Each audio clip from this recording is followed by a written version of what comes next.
just use the pictures to describe you when the mind learns most. Let me define what is the smallest unit of knowledge, because learning is a multiple knowledge elements which comes together. So if I call these small dots which I am drawing as knowledge packets, the interconnection of them is a applicable knowledge, and when I put this knowledge into a structured subject, I call it knowledge cluster.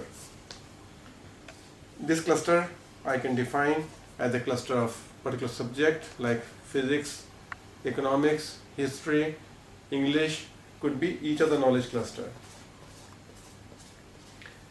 Now I asked this question, when the people learn most. I interviewed many people and the responses was they learned most when they were forced to follow a particular, or they were forced to a particular situation. A person who have moved from college to a working environment, the first 12 months of him are the most significant learning experience for him. When a person moved from city A to city B, when he moved from Delhi to Chennai, like for me, I learned most. When I moved for 4 months to America, I learned most. So these are the answers I got. Then I was looking at the further how to articulate when you learn most. Let me look at second knowledge cluster. So when I move from knowledge cluster which I am comfortable in Delhi, and I move to knowledge cluster Chennai, this is a new knowledge cluster which is sitting here, which is a Chennai knowledge cluster. Now there is a space over here. If I put it a yellow space in between, this may not be visible to you on the diagram, but this yellow space which is there in this diagram describes there is a vulnerable zone which is sitting there. This space which is there, it's empty. This is like a ditch, we have to go through it.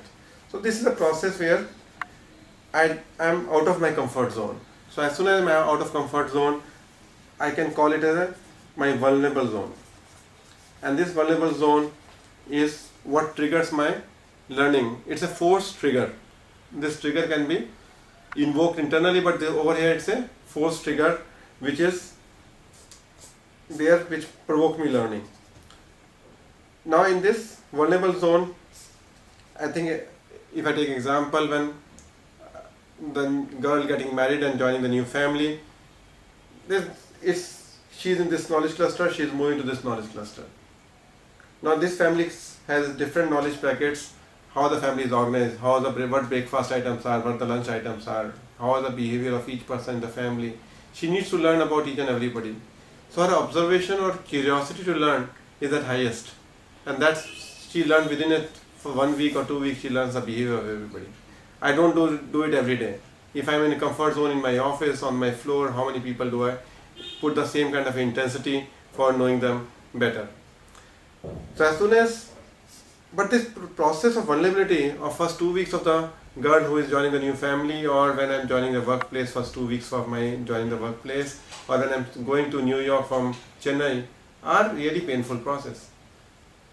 Can I make it enjoyable?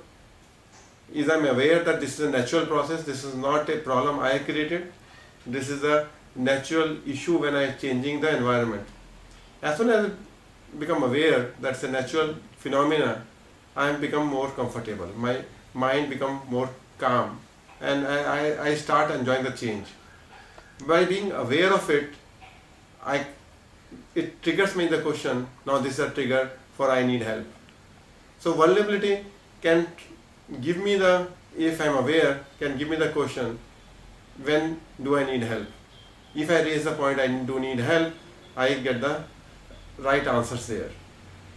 And that's where this learning process, which could be painful, can be made enjoyable if I am being aware of knowing when do I need help and I am in a vulnerable zone.